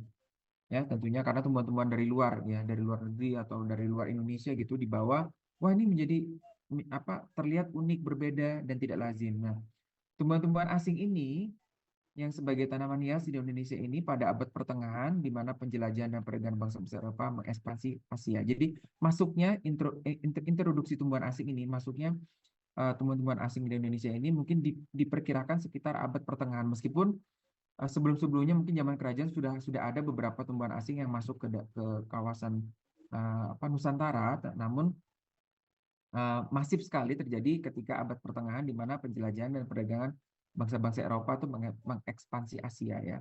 Nah, kita bisa lihat contohnya ini ada foto-foto rumah orang-orang Belanda atau pada zaman kolonial ya yang berada di Semarang. Kita lihat bagian depan rumahnya dipenuhi oleh tanaman hias. Ya, ini juga di Jakarta juga ada tanaman hias di dalam pot-pot, sama juga di Surabaya juga ada beberapa tanaman hias di dalam pot.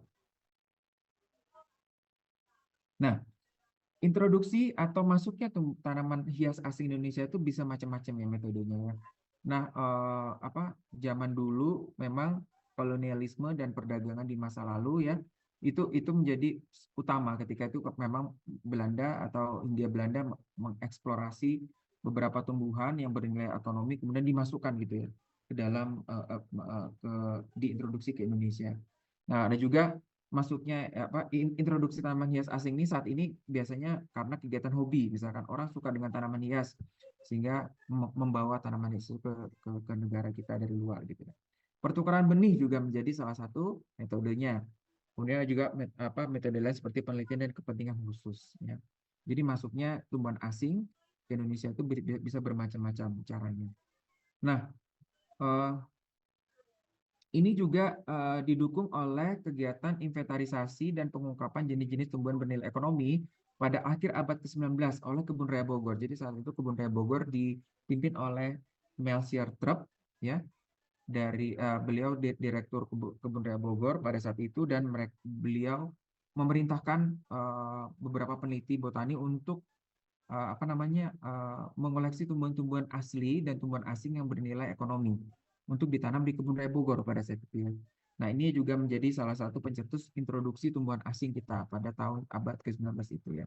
Nah, salah satu contohnya yaitu masuknya eceng gondok atau Eichhornia crassipes sebagai tanaman hias yang warna ungu nih teman-teman ya. Teman-teman pasti udah tahu ya eceng gondok ya. Nah, awalnya eceng gondok ini masukkan sebagai tanaman hias, namun sekarang menjadi invasif ya, menjadi tumbuhan invasif di daerah perairan. Nah, ada juga Micrania micrantha. Ini diintroduksi sebagai tanaman obat pertama kali. Sekarang menjadi gulma di mana-mana ya, yang putih bawah ini ya, merambat ya, tumbuhan merambat. Nah, tetapi ada satu konsep yang sebenarnya kita selalu apa yang kita pegang, bahwasanya tanaman hias ya, khususnya tanaman hias ya, bukan apa yang ditanam untuk hiasan gitu ya. Itu tumbuh di suatu area melalui penanaman secara sengaja oleh manusia, benar ya? Jadi tidak serta-merta tumbuh sendiri gitu ya, khusus tumbuhan asing. Sebenarnya semua tumbuhan-tumbuhan asing pasti ditanam oleh manusia, tetapi artinya penanamannya kalau untuk tanaman hias biasanya ditanam secara sengaja dan biasanya berada di dekat pemukiman manusia. Ya kan nggak mungkin kalau manusia menanam seperti teman-teman menanam tanaman hias di mana? Tidak mungkin kan teman-teman punya rumah di sini kemudian menanam tanaman hias di kebun jauh di sana gitu. Jarang ya, kecuali memang kita punya tujuan khusus ya. Tapi tanaman hias biasanya berada di sekitar rumah gitu ya, di pemukiman.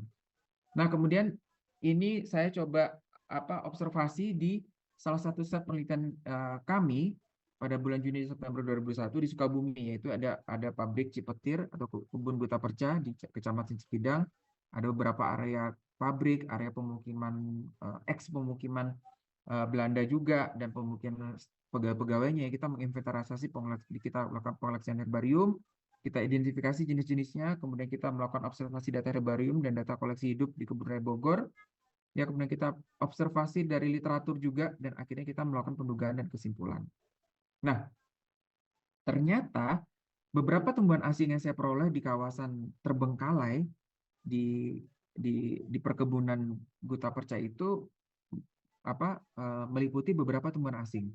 Yang pertama ini adalah tumbuhan asing dari kawasan Amerika Selatan atau Amerika tropis ya. Sama juga Heliconia sitocorum ini juga tumbuh adalah tumbuhan asli dari Amerika Selatan juga, sama Roelia brevifolia ini ya. Nah, ada juga Dracena fragrans. Ini umum sekali ada di kita. Ini sebenarnya berasal dari Afrika, Afrika tropik. Ada juga Dracena trifasciata juga dari tropik. Sedangkan Ophiopogon japonicus ini berasal dari Asia Timur. Ya. Nah, kita coba observasi jenis-jenis tersebut di database di Kebun Raya Bogor ya.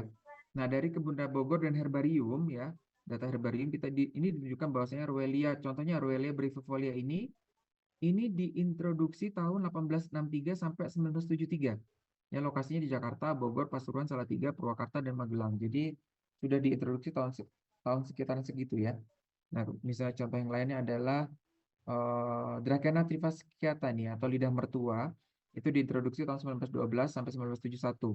Bukti-buktinya ditemukannya di Pekalongan, Magelang, Bogor, Purwokerto. Jadi mostly ada di Jawa ya. Ya. Kita menelusuri jejak-jejak catatan bagaimana tumbuhan itu dikoleksi dan kapan, itu intinya. Nah, sekarang kita lihat lokasinya ya teman-teman. Ini contohnya Dracena fragrans ya. Tumbuhan ini kita temukan di depan area kosong yang dahulunya menjadi rumah salah satu pejabat Belanda. Nah, kemudian kita lihat di sini ketika kebun ini sudah berubah menjadi kelapa sawit, kita juga menemukan sekelompok Dracena fragrans ya di sini membentuk seperti pagar.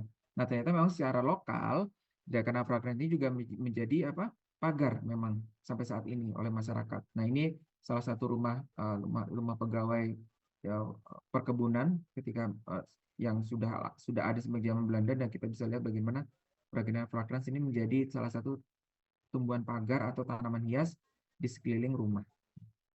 Nah, ini juga kalau kita melihat daerah sawah ini sebenarnya ini seperti sawah biasa ya teman-teman. Namun ketika kita melihat bahwa ini ada Ophiopogon japonicus dan kita tahu Ophiopogon japonicus itu adalah tanaman hias yang bukan berasal dari Indonesia. Nah, daerah sini juga sama nih, dekat dengan daerah sawah ini kita menemukan Dieffenbachia sanguine. Di antara semak belukar ini ternyata ada Dieffenbachia sanguine ini. Nah, ternyata setelah kita telusuri, area ini adalah area pemukiman pegawai dulunya. Ya, tetapi sudah tidak ada lagi karena bentuk rumahnya rumah panggung dulu, rumah kayu. Di sini ramai sekali dulu pegawai punya rumah, tapi sekarang sudah berubah menjadi kebun atau sawah. Nah, di sini juga di sini kita menemukan Dieffenbachia sanguine dan Roelia brevifolia. Daerah sini ini sebenarnya daerah ini dulu menurut penuturan dari penduduk desa ini dari dulunya sebenarnya area ini adalah area seperti cek dam mata air gitu ya, sehingga banyak orang mengambil air di daerah sini ya, jadi mungkin daerah publik juga gitu ya. Sehingga namun kita menemukan tumbuhan asing tumbuh sampai di sini gitu. Dan ini untuk Heliconia sitaforum ini dan Dracaena trifasciata kita temukan juga di halaman rumah pejabat Belanda pada situ, atau mandor Belanda ya, yang sudah sekarang menjadi perkebunan sawit. Nah, kesimpulannya apa teman-teman? Keberadaan tumbuhan asing di suatu area itu dapat menjadi indikator atau petunjuk awal lokasi area bekas pemukiman. Jadi meskipun sudah tidak ada pemukiman, tidak ada rumahnya lagi, tapi dengan keberadaan mereka kita bisa memperkirakan dahulunya mungkin di sini adalah area pemukiman, kira-kira seperti itu. Sehingga kalau kita ingin mengekskavasi gitu ya, kita bisa memfokuskan ke daerah tersebut, berharap di situ bisa menemukan beberapa benda-benda, misalkan seperti alat dapur atau sisa-sisa makanan seperti itu pada zaman dahulu. Ya, meskipun kita mungkin tidak punya informasi dari foto atau narasumber. Nah, keberadaan jenis tanaman hias ini sebagai sebagai pembatas atau pagar itu menjadi indikator juga delineasi batas suatu area atau fungsi area. Jadi ya, biasanya batas kebun atau batas halaman itu bisa menggunakan tanaman hias. Nah, data-data botani ini ternyata dapat juga mendukung penelitian bidang arkeologi dan sejarah. Nah, bagaimanapun ya, metode ini atau pendekatan ini, analisis ini hanya efektif untuk area-area yang digunakan pada zaman kolonial, ya, bukan sekitar abad ke-19 sampai pertengahan abad ke-20, karena pada saat itu banyak kali introduksi tumbuhan asingnya. Oke, terima kasih. Kira-kira itu saja yang bisa saya sampaikan untuk bagaimana bidang botani ini kemudian bisa menjadi pendekatan salah satu pendekatan juga untuk bidang-bidang lain gitu. Jadi senang sekali waktu itu kita bisa kerjasama dengan orang arkeologi, orang sejarah, orang apa lagi ya, geologi pada saat itu, dan arsitek juga. Jadi timnya itu memang berbagai macam bidang ya. Dan dari situ kita bisa saling tukar pikiran, bisa saling melengkapi gitu teman-teman kita satu sama lain. Oke, ada pertanyaan seputar apa yang saya sudah sampaikan di awal atau pertanyaan yang sebelum-sebelumnya? Silahkan teman-teman, kita masih punya waktu sekitar 10 menit ya, sampai jam 11.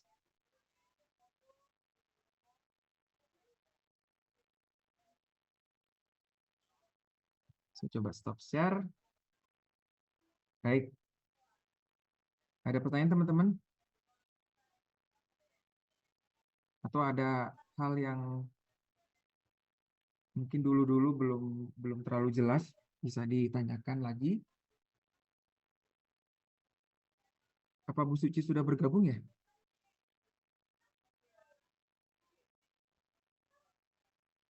Saya belum lihat. Oh, ini sudah.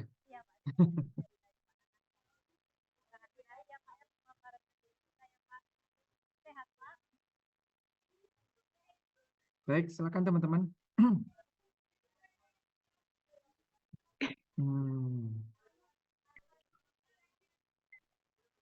Tidak perlu pertanyaan juga ya, karena kita juga bisa menyampaikan ide kita, tanggapan, seperti itu ya.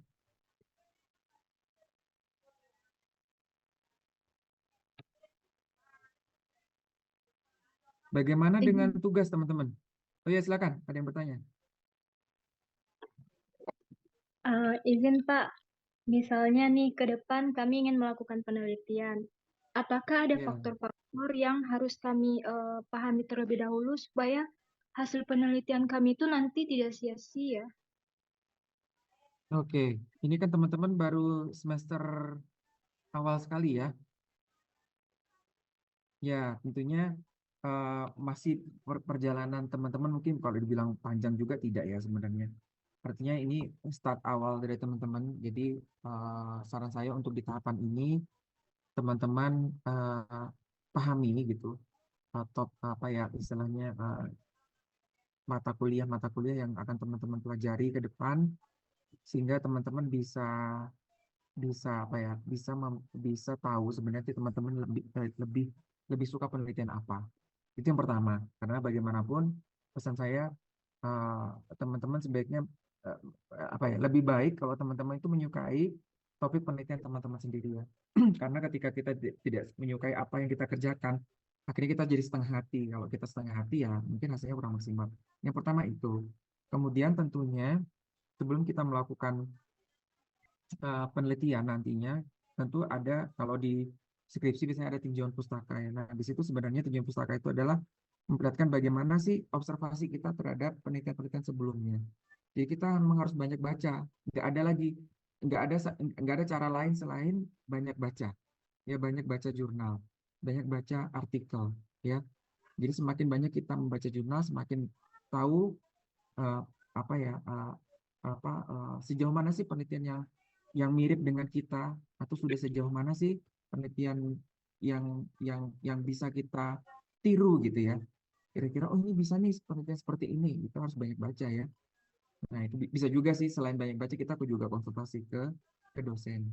Ya, karena dosen juga tentunya punya banyak pengalaman, dosen atau peneliti, karena dengan diskusi nanti teman-teman bisa ini bisa punya idenya lebih berkembang. Misalnya, Bu, saya punya ide seperti ini, menurut Ibu bagaimana? Nah, itu jadi ada diskusi selain baca ya. Tadi saya bilang satu-satunya hanya baca.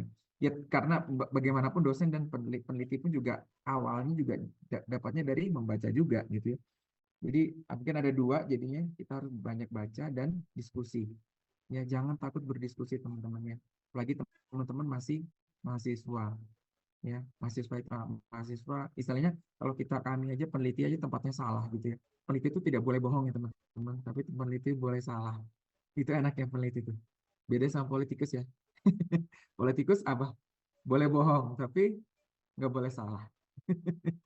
Kira-kira gitu. Kalau peneliti boleh salah. Ya, apalagi mahasiswa, bukan berarti saya bilang mahasiswa tempatnya salah, tapi orang yang belajar itu tempatnya salah. Jadi kita banyak nggak tahu itu wajar. Justru kalau kita udah tahu, ya ngapain kita belajar ya? Ngapain kita kuliah gitu? Jadi banyak tanya, minta petunjuk ya, kemana saya harus membaca, kemana saya harus mencari informasi, itu pentingnya. Karena mahasiswa kadang-kadang itu bukan cuma tidak tahu apa ya tentang substansi penelitian, tapi tidak tahu di mana dia mencari informasinya itu. Ya, bahkan di mananya itu tidak tahu gitu ya.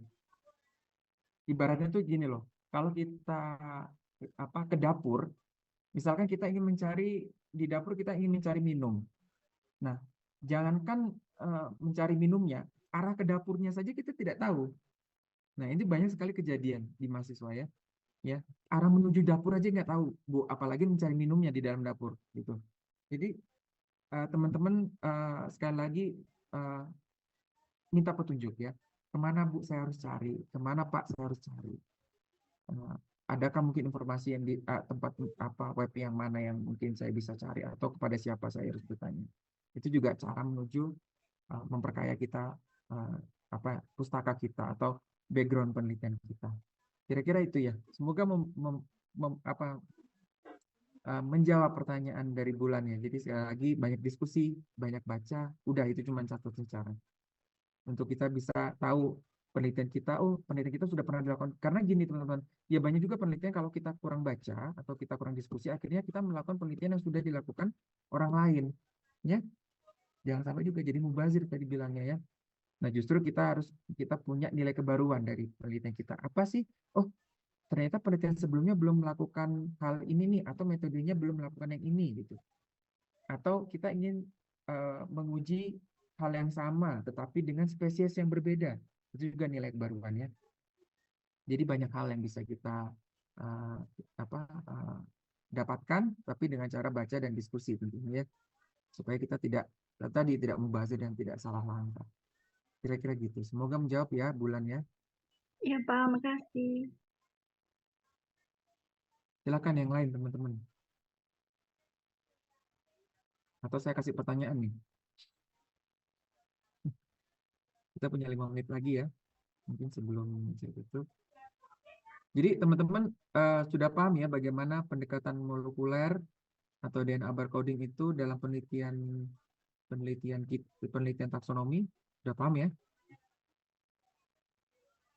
Ya, bagaimana tadi DNA barcoding atau pendekatan molekuler dalam ini metodenya DNA barcoding itu bisa membantu proses identifikasi. Proses identifikasi itu nantinya apa? Untuk penelitian taksonomi juga gitu. Untuk menentukan dia berada di kelompok yang mana. Nah, itu harus paham ya teman-teman. bagaimana pendekatan molekuler atau DNA barcoding ini bisa membantu penelitian taksonomi. Itu tadi sudah saya ulang-ulang di bagian DNA barcoding ya.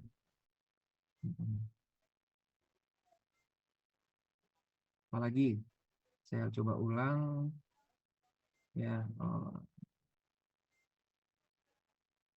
Nah, teman-teman kemarin juga mempelajari identifikasi tumbuhan ya. Saya kemarin berpesan juga di bagian akhir, teman-teman tidak perlu mempelajari semua suku, family. Nanti mudah-mudahan bisa saya share secepatnya hari ini slide yang kita sudah pelajari selama 5 hari yang lalu ya, 5 pertemuan. Nanti teman-teman bisa pelajari beberapa family saja yang teman-teman sukai atau teman-teman mudah untuk ingat. Ya tidak perlu semua karena memang kalau kita mau jadi master semuanya juga berat sekali gitu. Itu perlu waktu dan mungkin skill juga gitu. Jadi teman-teman pelajari taksa atau family yang teman-teman mudah pelajari atau teman-teman kenali. Oh Pak, saya lebih suka jambu Pak gitu. Saya suka jambu, keluarga mangga sama keluarga misalkan keluarga jahe apa gimana terserah. Silahkan dipelajari gitu. Itu saja pesan saya. Siapa tahu nanti kalau akan keluar di UAS ya. Selain itu, nah teman-teman juga harus bisa bedakan antara topik-topik penelitian dalam taksonomi ya, mana yang floristik, mana yang monografik. Nah, mungkin sudah lupa atau masih ingat mana yang floristik, mana yang monografik. Nanti bisa dibaca lagi di slide-nya. Nanti contoh-contohnya seperti apa sih gitu. Itu apalagi ya teman-teman ya pentingnya. Nah, at the end ya teman-teman ya, teman-teman juga harus bisa menjelaskan mengapa taksonomi penting. Itu sudah saya jelaskan di pertemuan pertama ya. Mengapa studi taksonomi itu penting. Kenapa?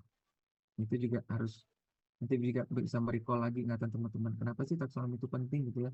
Saya sudah bicarakan banyak hal yang mengenai taksonomi kita bisa membunuh kita kalau kita nggak hati-hati gitu ya. Kemudian bagaimana taksonomi menjadi ilmu dasar yang fundamental, yang menjadi dasar dari ilmu-ilmu lain ya. Karena ketika kita mempunyai input yang benar, maka outputnya benar juga ya. Jadi filosofi itu sebenarnya ingin saya tekankan kepada teman-teman bahwasanya mempelajari taksonomi itu memang penting ya sebelum kita melangkah ke ilmu-ilmu lain bahkan ilmu terapan. Ya, jangan sampai nama spesies saja salah gitu ya. Kemudian nanti kesananya juga ikut salah. Baik, ada lagi pertanyaan teman-teman sebelum saya tutup? Dan mungkin kalian berpamitan. Silakan. Atau mungkin Bu Suci. Silakan Bu.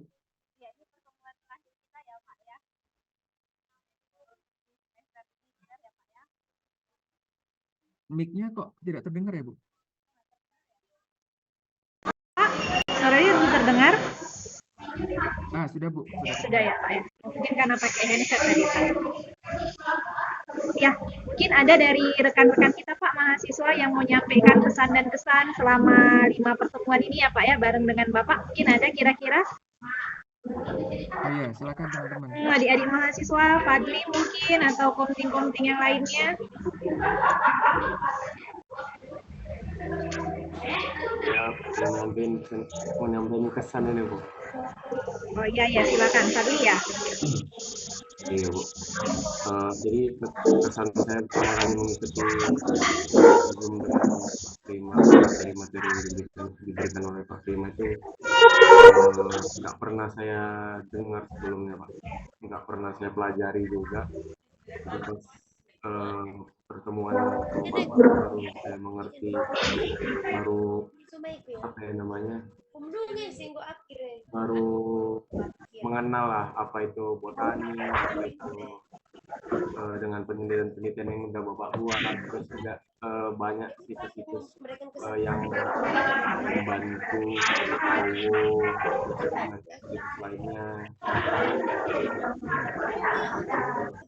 sangat berkesan lah Pak 5 pertemuan ini menurut saya. Terima kasih Pak. Ya, terima kasih. Terima kasih ya.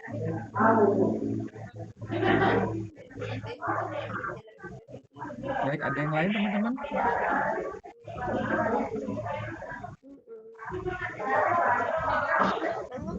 Saya Pak, Iya, silakan.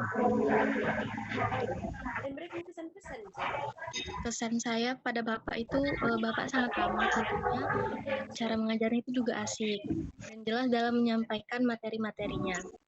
Dan pastinya banyak materi yang dapat dengan mudah kami pahami dan tentunya sangat bermanfaat bagi kami ke depannya, Pak. Saya juga merasa senang dalam dan terima kasih banyak. Sangat berharga. Saya semoga kedepannya Bapak itu diberikan umur yang panjang, kesehatan, dan sukses selalu ya Pak untuk kedepannya. Baik, Dan terima semoga kasih. apa yang Bapak doakan itu segera terwujud. Dan tak banyak yang bisa saya katakan, Pak. Terima kasih banyak atas ilmu-ilmu yang sudah Bapak berikan kepada kami semua, Pak. Ya, ya. Itu saja, Pak. Baik, terima kasih tadi Putri dan Siti ya.